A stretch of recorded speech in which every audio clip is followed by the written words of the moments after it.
तो स्वागत है दोस्तों आपका हमारे इस YouTube चैनल पे जिसका नाम है घोस्ट हब। आप देख रहे हैं घोस्ट हब पूजा के साथ। मेरा नाम विकास है और आज मैं जो आपको कहानी बताने जा रहा हूँ, ये कहानी मेरे परिवार के एक सदस्य की है जो रिश्ते में मेरे चाचा लगते थे। हमारे परिवार में जो जैसे परिवार बड़ा होता है तो पता नहीं कितने चाचा रहते, कितने बुआ होती है, वैसे ही काका ताऊ में जो चाचा होते वही थे। वो एक बहुत ही अच्छे इंसान थे। जब हम छोटे थे तो वो हमें झूलों पे झुलाया करते थे। हम बहुत गरीब थे, लेकिन कभी भी अगर उनके पास हमारे लिए पैसे होते थे तो वो पैसा वो हमारे लिए खर्च कर देते थे, कभी हमें खिलौने दिलाकर और कभी हमें झूले पे झुलाकर। तो आज उन्हीं की स्टोरी मैं आपके साथ शेयर कर रहा हूँ।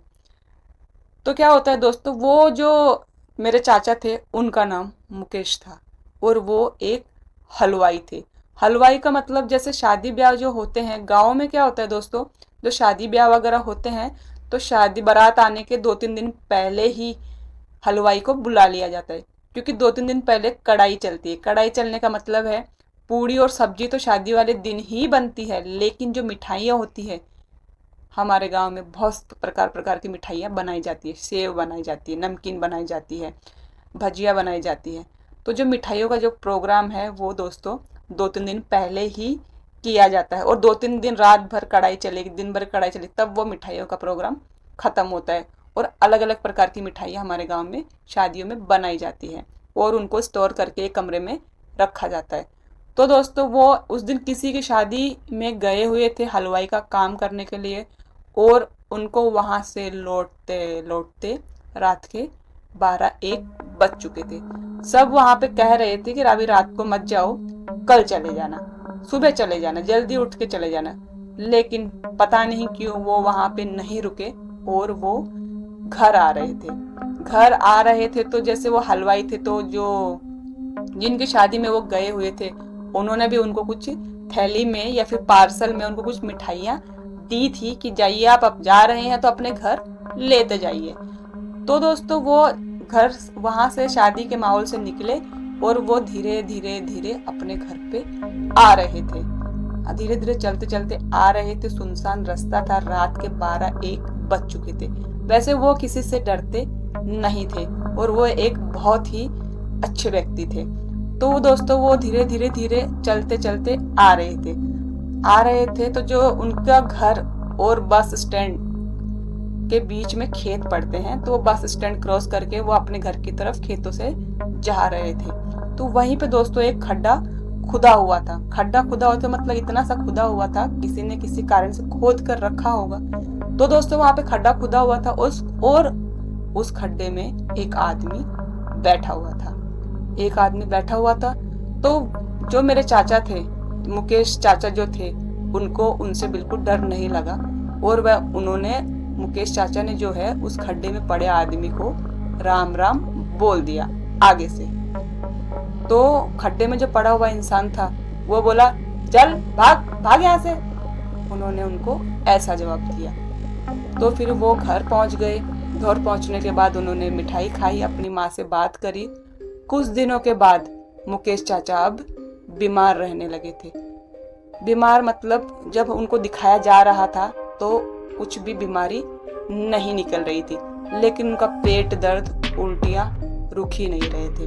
अब धीरे धीरे वो बहुत दिन इलाज कराने के बाद भी उन्हें आराम नहीं मिल रहा था।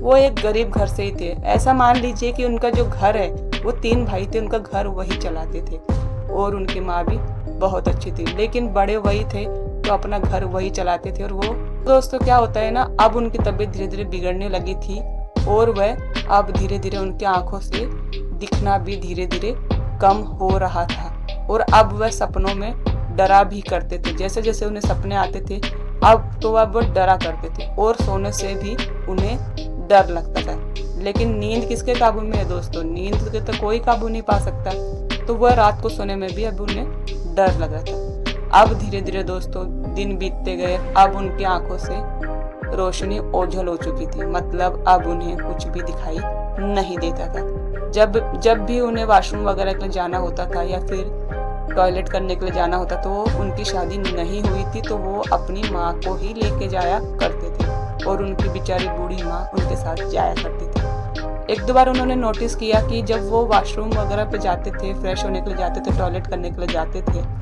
तो किसी के बात करने की आवाज़ आती थी। तो वो अपनी माँ से कहते थे कि माँ कौन है, कौन बात कर रहा है। माँ कहती थी कुछ नहीं, तुझ कोई नहीं है, रात हो गई, कौन आएगा, तू कर ले, चल चलते सोने। तो फिर एक दो बार उन्होंने वापस ये नोटिस किया कि कोई ऐसे कर रहा है। फिर वो 2-3 दिन के बाद वापस जब जाते हैं तो वापस कोई ऐसे करता है। तो वह अपनी माँ से कहते, माँ कौन ऐसा कर रहा है, कोई आया हुआ है क्या, क्योंकि उन्हें तो कुछ दिखाई नहीं देता था। उसकी माँ ने कहा नहीं, तुझे क्या सुनाई देता है, ऐसा कुछ भी नहीं है, कोई नहीं, अपन दोनों ही है और कोई नहीं, तेरे भाई सो रहे हैं, कोई नहीं है अपने घर पे, कोई नहीं आया हुआ। ठीक है, मुझे ऐसा सुनाई दिया।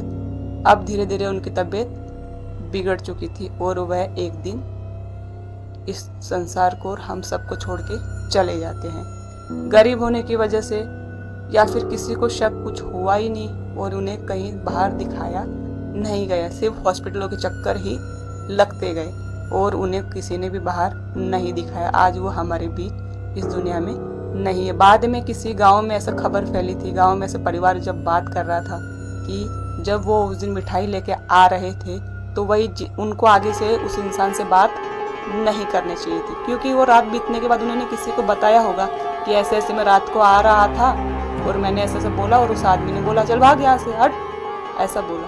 तो उन्होंने किसी को बताया होगा। जैसे बातें फैलती फैलती उनके मरने के बाद लोगों ने कि उनको दिखाना चाहिए था। बाद में सबको दिमाग आ जाता है, जब हमारा वक्त छूट जाता है, जब हमारा इंसान हमारे हाथ से चला जाता है तो बाद में हर कोई दुनिया, हर कोई इंसान आपको आइडिया देने लग जाता है कि आप ऐसा कर लो, आप ऐसा कर लेते तो अच्छा था।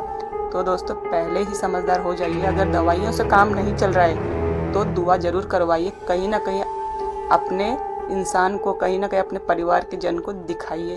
दोस्तों फिर गांव के लोग और रिश्तेदार ऐसे बात कर रहे थे कि जो उस दिन वो जो मिठाई लेके आ रहे थे वो उन्होंने खुद से सामने से उस इंसान से बात की थी, उनको उससे बात नहीं करनी चाहिए थी, सामने से हमें किसी से बात नहीं करनी चाहिए, रात का वक्त था। और फिर ऊपर से ऐसे भी बातें कर रहे थे कि वो मिठाई लेके आ रहे थे तो मिठाई के साथ साथ उनके साथ घर तक कोई आ गया है और वही उनको ले गया है। लेकिन वो होता है ना, फिर बाद में लोग बोलने लग गए। लेकिन वक्त जाने के बाद सबके पास आइडिया आता है, वक्त के पहले कोई हमें बताने नहीं आता। इसलिए दोस्तों वक्त रहते ही अपने परिजन की रक्षा कीजिए, वक्त रहते हुए ही अपने परिवार के साथ रहिए। और अगर उनकी दवाइयों से काम नहीं चल रहा है तो दोस्तों प्लीज़ आपसे प्रार्थना करती हूँ कि अपने परिवार के लिए ऐसे लोगों से भी दिखाइए जो दुआ करते हैं और ऐसी चीज़ों को देखा करते हैं।